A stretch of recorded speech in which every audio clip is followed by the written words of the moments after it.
Vicente Blasco Ibáñez, nacido en Valencia en 1867. Sus padres, sin embargo, procedían de Aragón, circunstancia esta la de las gentes aragonesas a la búsqueda de una vida mejor en las tierras valencianas, que aparecerá reflejada en su obra novelesca, quizá el caso más evidente, el de Arroz y Tartana. Criado dentro de ese ambiente del comercio valenciano al que estuvo ligada su familia desde niño, el autor vivió en medio de una tensa situación política. Y si bien no pudo obviamente vivir lo que supuso la Revolución del 68 o la sublevación de los republicanos federales en Valencia al año siguiente, sin embargo, en los años de 1871, llegada de Amadeo L. y especialmente en 1873, proclamación de la República, él todavía a un niño Blasco Ibáñez empezaría a empaparse del intenso ambiente político que rodearía prácticamente toda su vida. Al encontrarse ligado por circunstancias personales al famoso editor Cabrerizo, el joven el Blasco pronto empezaría a dar inicios de su temprana vocación literaria, al convertirse en ávido lector de libros entre los que destacaron especialmente los de los autores románticos, Manzoni, Lamartine, etc. Unos primeros contactos con el mundo de las letras que marcarían, sin duda, sus comienzos como escritor y que, en líneas generales, puede decirse se prolongaron durante toda su vida. No es balde la famosa carta que escribiera a Cejador, fechada en 1918. Blasco atenuaba la influencia zolesca para resaltar y encarecer, por el contrario, la de Víctor Hugo. Estudió Derecho en Valencia y pronto ingresó en las filas del Partido Republicano. Durante algún tiempo estuvo ligado al valencianismo propugnado por Teodoro Llorente, pero poco después se distanció de él. El talante polémico de que dio muestras en esta primera época le valió un breve exilio en París, ciudad en la cual entró en contacto con el naturalismo francés, que ejercería una notable influencia en su obra. Tal influjo se hizo ya manifiesto en Arroz y Tartana, 1894, obra con la que inauguró su ciclo de novelas regionales, ambientadas en la región valenciana.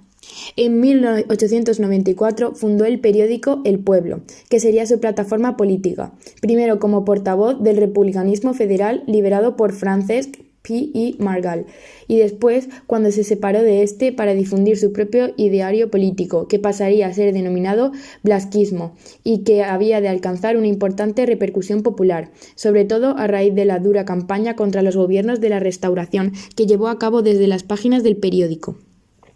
Procesado, encarcelado y condenado de nuevo al exilio, 1896, Vicente Blasco Ibáñez regresó a España 2 años después y fue elegido diputado a Cortes en 6 legislaturas, hasta que en 1908 decidió abandonar la política.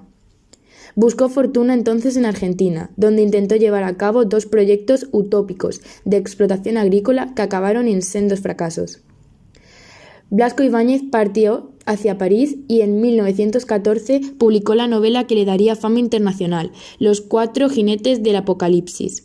En 1921 decidió retirarse a su casa de Niza, donde escribió sus últimas novelas, más pensadas para gustar al público que las de sus años de más efectiva lucha política, en las que intentó reflejar las injusticias sociales desde una óptica anticlerical, dentro del más puro estilo realista, como sucedía en La Barraca, 1898.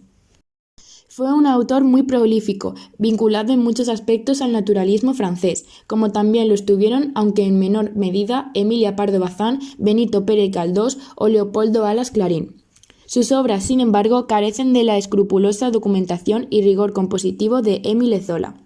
Por otra parte, la explícita intención político-social de algunas de las novelas de Blasco Ibáñez, aunada al escaso bagaje intelectual del autor, lo mantuvo alejado de los representantes de la generación del 98, Pío Baroja, Azorín, Miguel de Unamuno.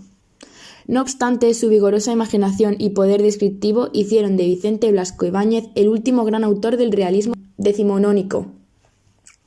Su obra tuvo una gran proyección internacional, ampliada por las versiones cinematográficas de algunas de sus novelas, las más famosas de las cuales tal vez sean las 2 versiones de Los 4 jinetes del Apocalipsis, una interpretada por Rodolfo Valentino y la segunda dirigida por Vicente Minelli. Muy conocida es también su novela Sangre y arena, 1908, dedicada al mundo de la tauromaquia. Falleció en enero de 1928 en su villa de Mentón. Si en Francia se le brindó una gloriosa despedida, sus restos, no obstante, permanecieron allí hasta que en 1933, ya instaurada la República en España, regresaran a Valencia, en donde fueron objeto de un solemne y emotivo recibimiento.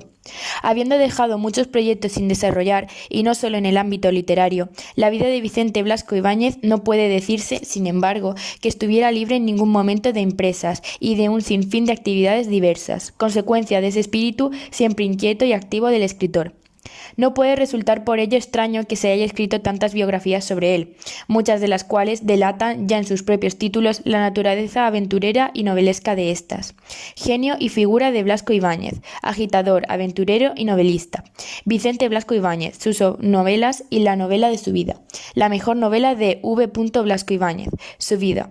Una vida, en definitiva, caracterizada por la movilidad y el instante deseo de explorar nuevos caminos que repercutirá en gran medida en su propia evolución literaria.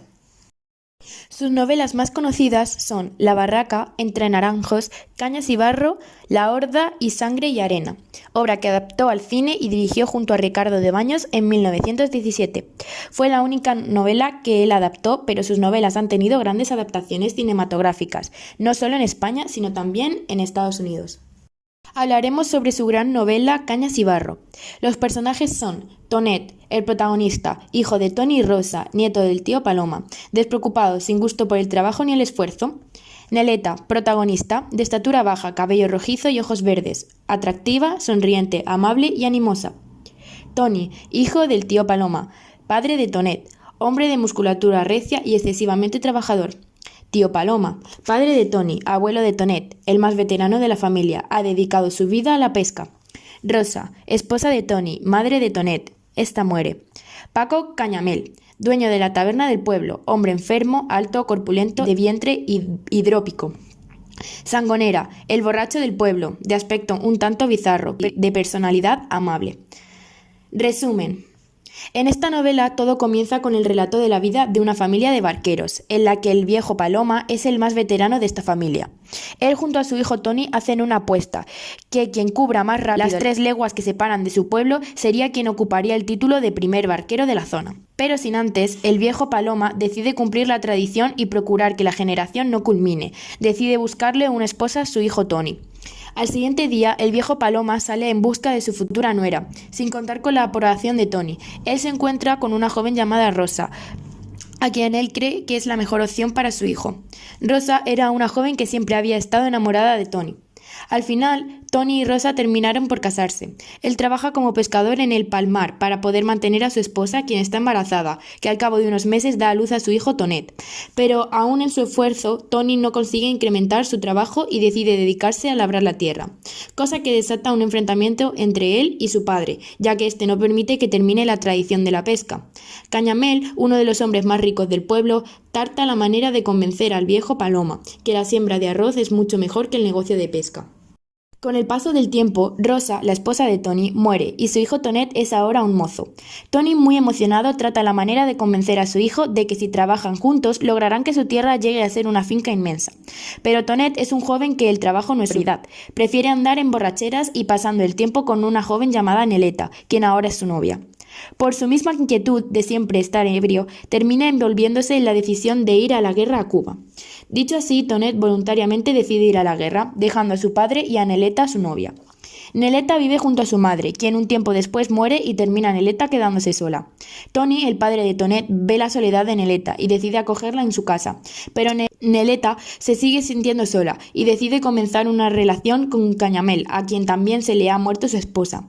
Neleta termina siendo la legítima esposa de Cañamel.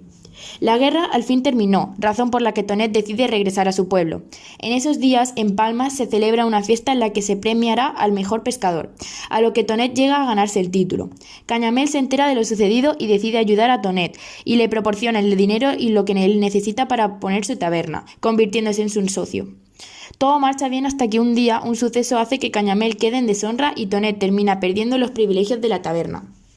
Tonet, decepcionado por lo sucedido, encontrándose falto del amor de Neleta y habiendo perdido la alegría de la taberna, decide regresar a la barranca junto a su padre y retoma su trabajo como labrador. Mientras tanto, la salud de Cañamel se empieza a deteriorar con el paso de los días y para poder mejorar su salud decide trasladarse a un pueblo llamado Ruzafa. Al llegar a dicho pueblo, una de las hermanas de la primera esposa de Cañamel se ofrece a cuidarlo. Cuando Neleta se entera de esto, emprende viaje a Ruzafa y la echa del lado de su marido.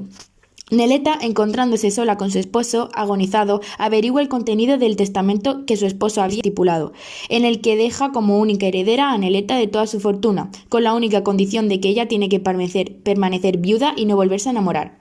Cañamel fallece y Neleta, para poder cobrar la herencia, debe de cumplir con lo estipulado en el testamento. Pero Neleta y Tonet ya han retomado su viejo amorío y tratan la manera de continuar su relación a escondidas de las miradas del pueblo, para que Neleta pueda heredar todo lo que su difunto marido le dejó. Pero no cuentan con que Neleta terminará embarazada de Tonet, razón por la cual tendrá que optar por una trágica decisión si quieren quedarse con la herencia.